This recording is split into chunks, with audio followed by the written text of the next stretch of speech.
I'm Hannah. I'm Yasmeen. And I'm Naren. And this is our presentation regarding the core competencies in health promotion. Values and Principles Evident in Current Health Promotion Practice by Gregg and O'Hara looks at the different challenges that arise when trying to better health promotion practices. It also illustrates the importance of generating a clear guide for the core values and principles of health promotion, how to use them in application, and generates an understanding for the divide between modern and traditional approaches for public health promotion.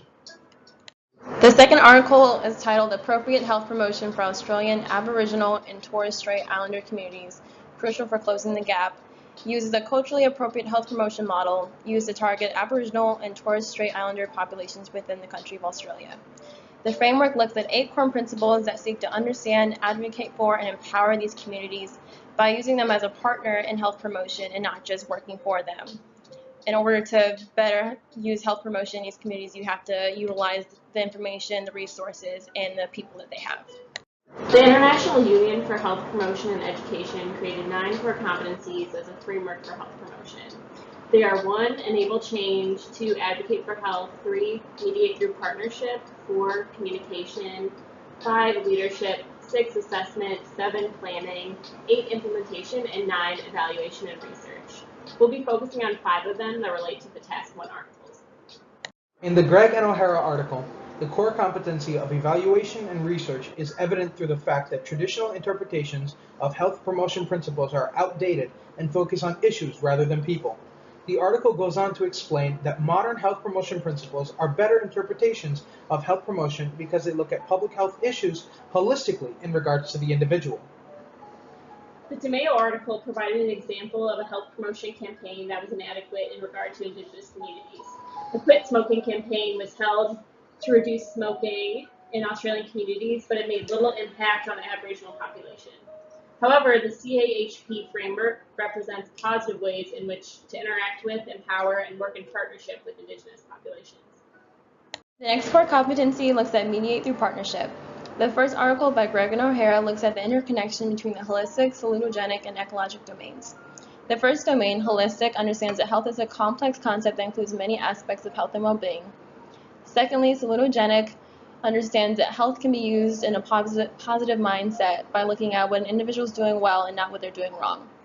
And lastly, the ecological domain uses the science of ecology, which recognizes that people exist in multiple ecosystems from the individual level to the population level. Next, the second article by Demaio looks at the actual partnership between Aboriginal and Torres Strait communities with public health workers that go in to use health promotion.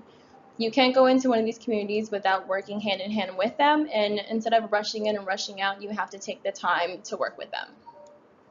Looking at the core competency of communication, in the Gregg and O'Hara article, there is significant disagreement among health promotion practitioners about the different uses and interpretations of health promotion principles and values in common health promotion practices.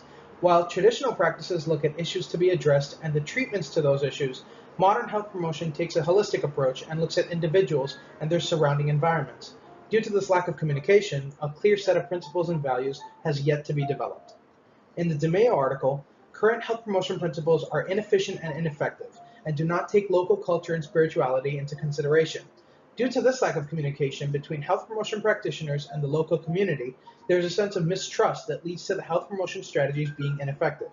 In order to develop sustained long-term strategies, local languages, culture, and spirituality must be taken into account.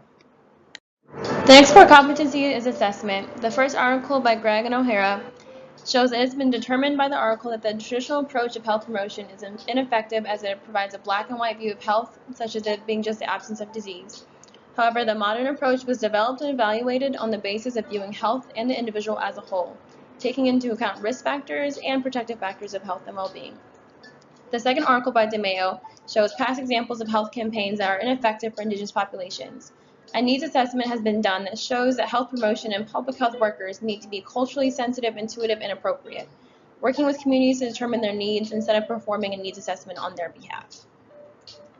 In the Demaio article, the core competency enable change is evident.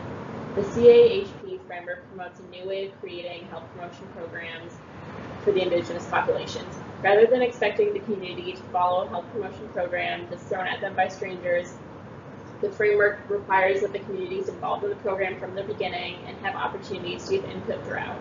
Additionally, members of the community should feel empowered to play major roles in the program and include their own cultural beliefs and traditions in it. If the target population is an equal partner in the program, it will then be more sustainable.